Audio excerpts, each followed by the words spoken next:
you're gonna find a man who's truly warrior-minded, who's truly conquest-minded, who's truly hard to govern. Is he gonna get one chick and let her tell him what to do with his life? No. He's gonna be that guy who does whatever he wants. And this is where we also tie into loyalty, because loyalty is a completely misunderstood concept. But male loyalty, masculine loyalty, is completely misunderstood. All these dudes out here who are at home with their wife thinking they're loyal, you're not loyal. Loyalty is having options and returning to the same place, not only having one option. They're very different things. If I walk into the store and they only sell apples and I buy an apple, I'm not loyal to apples. I don't have a choice. Loyalty is walking in the store where they sell all the fruit. I buy apples 6 days a week. Occasionally I get a big fat pineapple and I go back to apples the day after. That's loyalty. Without choice, there's no loyalty. So most of these dudes and most women who say, he's loyal, he's lame and he can't get nothing else. That's not loyal. Loyal is a dude who has all those options and still is in love with you. That's what loyalty is. So masculine loyalty is completely misconstrued and misunderstood anyway.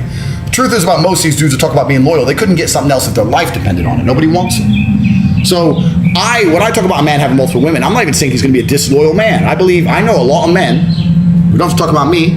I have some friends who are some Russian guys. They're multimillionaires. They have a wife. She's beautiful. She's in a Bentley. She's living the good life. When the Russian mafia are out to play, he has no chicks? You think he ain't running around with a bunch of Barbie dolls? No, of course he is.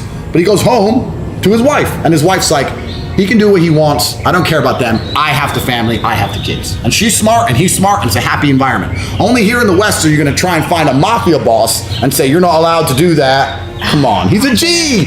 If you were rich when you met the partner you're currently with, you wouldn't even be with him. You think you love your wife? No, you don't. Because if you were a multimillionaire, you would never even go with that chick. So everyone to some degree compromises. If you're saying that I value sexual exclusivity above everything else, that's fine, but you're gonna have to compromise. If I want the most reliable car I can buy, I can't go into the Ferrari garage and say it has to be reliable. They're like, go buy a Toyota then. This is what comes with a Ferrari. You get the performance, you get the beauty, sometimes it breaks down. That's how it goes. That's what comes with a Ferrari. If you want a top tier man, he's gonna do certain things. And most women intrinsically know this. If you go to one of these parties in Miami and one of these chicks is chilling with Chris Brown, do you think she believes he's gonna be loyal? No, doesn't matter, it's Chris Brown. Yeah, I don't touch Chris Brown. It was just an example. My point is women intrinsically understand at a certain value of male that they're not gonna get sexual exclusivity and they don't care. They only try and get that crap from beta males. It's only a beta male they try and, okay, well, you're not allowed nothing else, da-da-da. When you're real, you can go out there and find the biggest bad boy you can find who is loyal to you, which is fine. But the fact that he is sexual exclusive to you means that for some reason, we don't know why yet, there is a human metric in which he does not excel in every form. So you can go out there and, like I said, Toyotas are really reliable, Ferraris are unreliable. You might go out there and get yourself a nice BMW. That's sure. That's fine. I'm not saying he doesn't exist. You can go get yourself a nice BMW. I don't like BMWs. Oh, well, that's what you're aiming for. No. But when the Ferrari pulls up next door, when I meet your dude, I'll be like, yeah, he's all right, but how much? What? Less than 100 mil? Nah, come on. Well, he's a broke. I'll prove you wrong. I'll prove you wrong. And maybe he'll have money, but he'll lack somewhere else. So this is my point: is that the true masculine in the realm of true masculine excellence, one of the benefits of such is sexual exclusivity. Because females, you have so many choices. Most men out here have no choice, and the very few men who are at the peak of the human experience of a man have all the choice. And to find a man who has all the choice, which is extremely rare amongst males, like less than 1%, and say, you're gonna be with me and me only, it's hard. It's hard. Why would he do that? Why would he do that? I've lost all faith in humanity. I didn't have much before this, and now I've lost it all. Like really, genuinely. And the biggest mental shift for me has been, before all this crap, it was the BLM riots and Trump and all this stuff, and everyone was screaming, all cops are bad. And I'm like, no, come on, we need the police, law enforcement, I'm gonna change sides. All cops are bad. Why are you enforcing this crap? Yeah. It's insane. The police are out here, the ones actually cracking skulls. It's amazing that a very few elite can tell another select group of the slaves to go and enact tyranny upon the other group of the slaves, and they're gonna obey. Like, this could all end overnight if the police would wake up and say, no, that's not fair, but they won't do it. So all cops are bad. So I've lost faith in the law enforcement systems. I've lost faith in the judicial system. I've lost faith in governments to the point where I sold all my real estate. Did you? Yeah. I refuse to even hold real estate under a government. I hate them so much. Every single one of them. I can't stand any of them. They're all corrupt from head to toe. You think you own a house? Oh, you own that house, right? Go piss off the IRS. Tell me how long you own that house. Some cops are gonna turn up with a piece of paper and you're out. You don't own anything. The whole thing's a scam. The whole system's a scam. And you're talking about how it's going to end. I don't know. I don't know how it's going to end. So in regards to their finances, in regards to getting multiple passports, that kind of thing, because Darwin said it. It's not the strongest that survives, it's the most adaptable that survives. We're here in Miami right now, right? If Miami locks down, I'll bounce. I'm that guy. I can live anywhere. I can go to Tokyo tomorrow, live for the rest of my life. So I think the smartest thing you can do in the current times is try and prepare yourself or try and construct a life which allows you to be adaptable, because nobody knows what's coming next. I don't know what's coming next, and nobody knows where to be. It's very, very hard to be proactive in such a chaotic environment. You need to be reactive. And that's what the war room's all about. So I'm trying to save myself and my people. That's the first thing I'm trying to do. I'm not really trying to save the world. No. Because a lot of these people out here, they deserve the slavery. You deserve it. Listen, at the beginning of this crap, when I saw all the masculine influencers on Twitter, the whole manosphere, everything, when I saw them all be pussies, everyone, you all deserve slavery. Oh, now you've changed your mind. Now you're anti-mask. You think I forgot? I look stupid. Elephants never forget, right? And it's easy to be brave now. The sentiment has changed. That's not being brave. That's just going with the flow. The bravery was required at the beginning. When me and my brother were getting arrested in Germany for refusing to wear masks, you were at home tweeting pro-mask. All these losers, all of them, all the conservative, all the right wing, all the masculine, you were all cowards, all of you, and you all deserve the slavery which is going to be bestowed upon you. I'm sorry for the fact that I aided in the enslavement of man by believing the propaganda machine. I apologize. Yeah. I was part of the problem. These guys aren't even sorry. They're just going to sit there and start now changing it and tweeting anti-mask and thinking that nobody notices. You're the reason we fucking got here. I lost respect for so many people. So many people I actually respected. I lost respect for all of them. No warrior blood. Cowards. How are you going to roll next to me, be my boy, if you're going to fall for propaganda programming? Yeah. How are you going to go to war together? How are you going to go to war? How are we going to sit in a police interview if you fall for propaganda programming? If you, listen, police can arrest me today. If they come in and say, your brother said this, I'm like, no, he did not. Yeah. Shut up. But with you pussies, I might be thinking maybe he was pro-mask last week. All you men are cowards. Most of the people out here deserve the slavery. And I really do think that there's going to be a social split, even worse than before, in regards to the rich and the poor. What's going to happen is you're going to have people who have absolute freedom and people who have complete, I think it's going to be polarized. It's going to get worse than ever. Yeah. Have-nots and have-yachts. And I'm on the right side of the equation. So worst case, I'll be in my jet doing my thing. So worst case, I know I'm okay. And I just have a duty to protect the bloodline. But man, I don't want to be pessimistic or nothing, but when the rally call came at the beginning of the battle, I stood there by myself. Me and Tristan are standing there like, where is everybody else? And you can, I don't need to name names. Anyone who's on Twitter, every single masculine account you can think of, all the big strong men, the red pill, alpha, all the conservatives, all cowards. All of them. You can go through their accounts and see all of them cock out, pussies, all of them. It's crazy. And that's how we go. So what can I do? The whole thing's a scam. It's like the entire financial system, which we can discuss at length. Our entire financial system is designed to steal wealth from the poor and just turn it into numbers on the screen of the rich. Destruction by design. Yeah, the whole thing is corrupt. And when you understand the system, you understand that the system is rigged to a point where most people do not stand a chance to ever. It's rigged because, we can go down the economics of it all. Yeah. But my very basic premise of it is that there's a whole bunch of people out here who are effectively slaves. And when you're a slave if you have a job in any form, effectively. Some slaves are better paid than others, but most people are slaves. In the days of slavery, what would happen is the slave masters would use control and aggression and influence to convince you to do work for free. So what they could do is they could get work out of you with something that they can generate from the sky, right? They can be aggressive from the sky, influence from the sky, a couple bullets are cheap, whatever it took, and they could get your labor. Now we have the exact same thing, but they just use fiat. They use fiat money. If the people in charge of the world can print unlimited amounts of said thing, and you'll give up your life for certain amounts of said thing, then they own you. They control you. Oh, you need $100 to do this. Print. Off you go, slave. It doesn't matter. It's not real. So who cares? So the entire world's a slavery system to some degree. Maybe you can make enough of those dollars and buy your freedom, as I have, right? But in general, it's a slave system. And anyone who's out here who still believes, because it seems to be there are some people who still believe in like saving up and save my money, and if I'm really diligent, I get a mortgage, and in 28 years I might own the property. Man, it's a trap. All of it is a trap. Have you ever met a rich person, asked them how they got rich, and they said saving? And everything they teach you about financial literacy is a lie. Everything they teach you about wealth creation is a lie.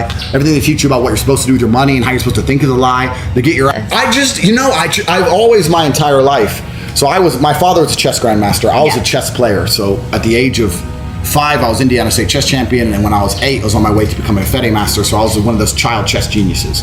I never actually ended up becoming a chess master because we moved to England. My father stayed in America, blah, blah, blah. But I've always been pretty good at analyzing the chessboard.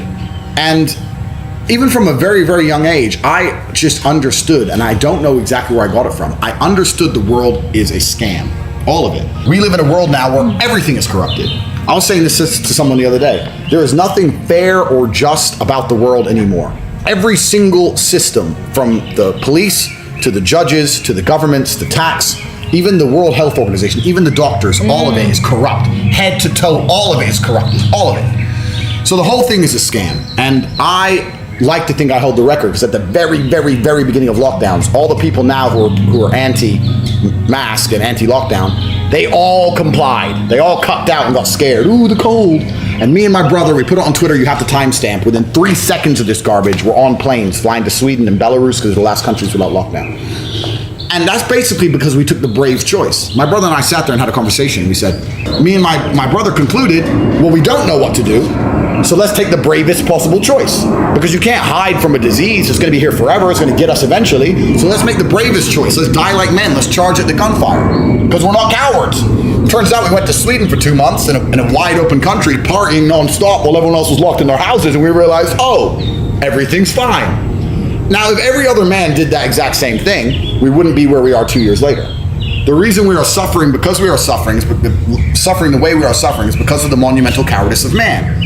Revolutions are nothing more than men standing in one place and complaining and screaming.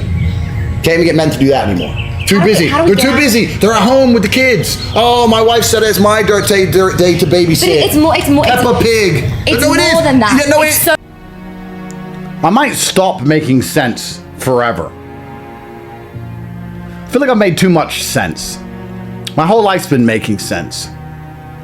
And considering everyone's a fucking retard, I don't see the point in making sense anymore. I got some bad news for all of you at home. Don't black pill, because black pill is what they want you to do.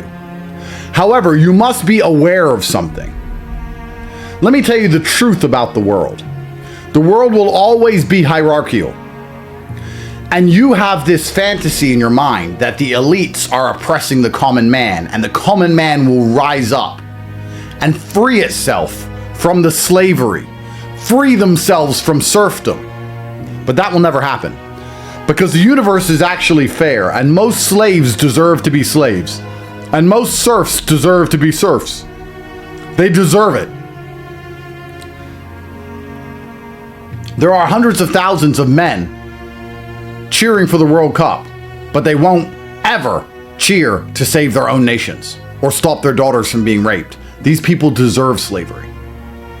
They deserve to be a serf. You cannot save them from themselves.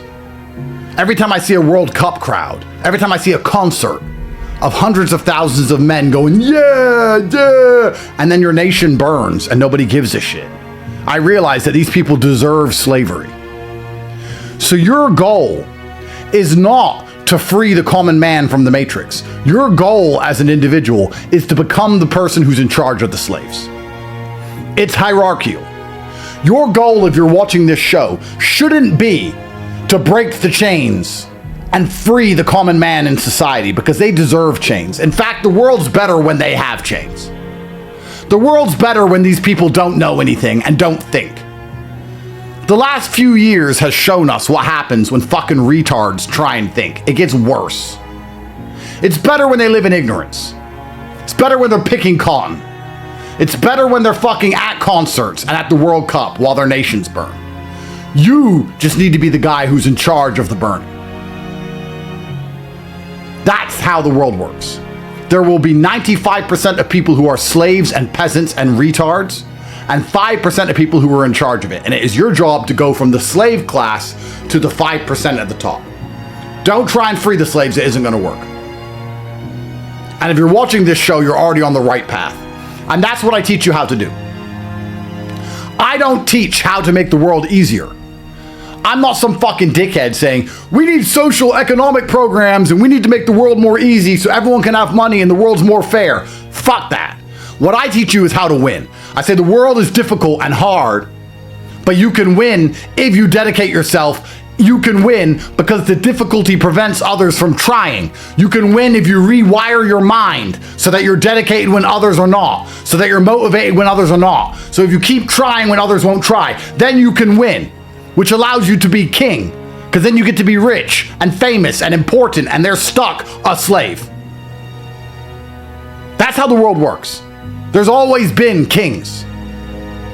It's your goal to become one of them, not to free anybody from anything. And when I scroll social media and I see all these people with their fucking opinions, I realize they deserve slavery absolutely. Maybe I'm crazy. I believe the universe, in and of itself, largely is pretty fair.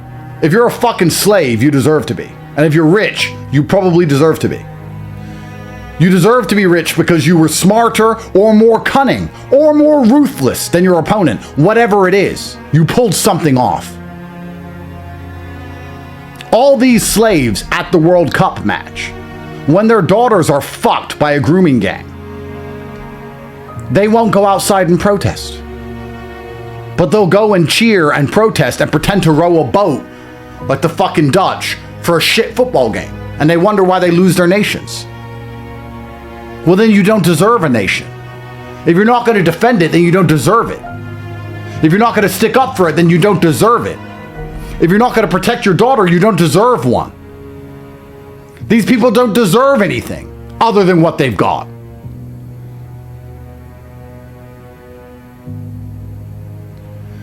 They belong as slaves, and they will remain slaves.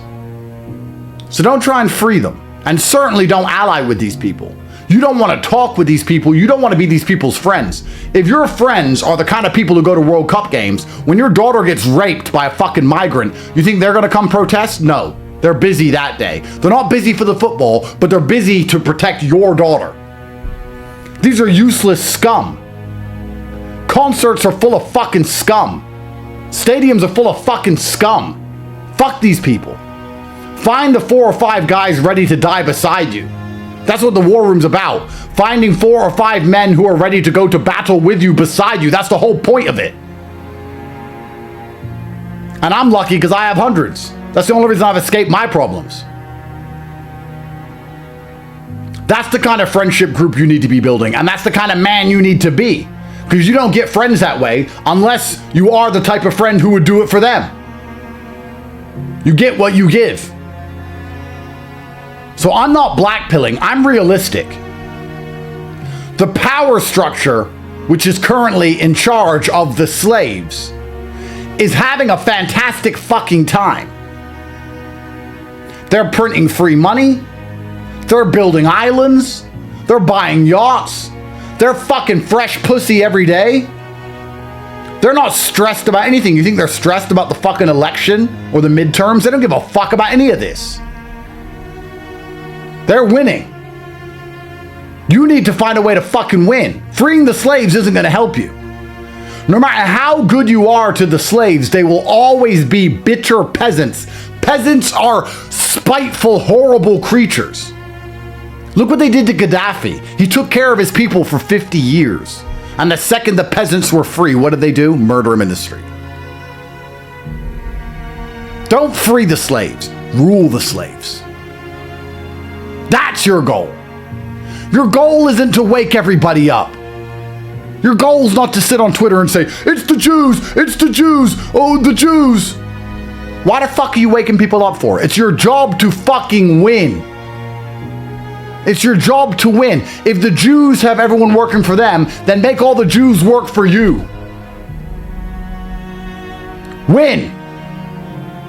That's your goal. So that you and your bloodline is discussed for the next fucking eon. That guy pulled it off. He's a fucking winner. It's ruthless out here. And you won't be able to do it by yourself. You're going to do it with a team of men who understand the mission. And that's why in my head, I just think fuck off when people talk to me, because I'm like, where's the objective? I'm action focused. What is this conversation about? Where's the money made? Do I get a fresh virgin to fuck at the end of this? What are we talking about? Pokemon? What the fuck are you talking about?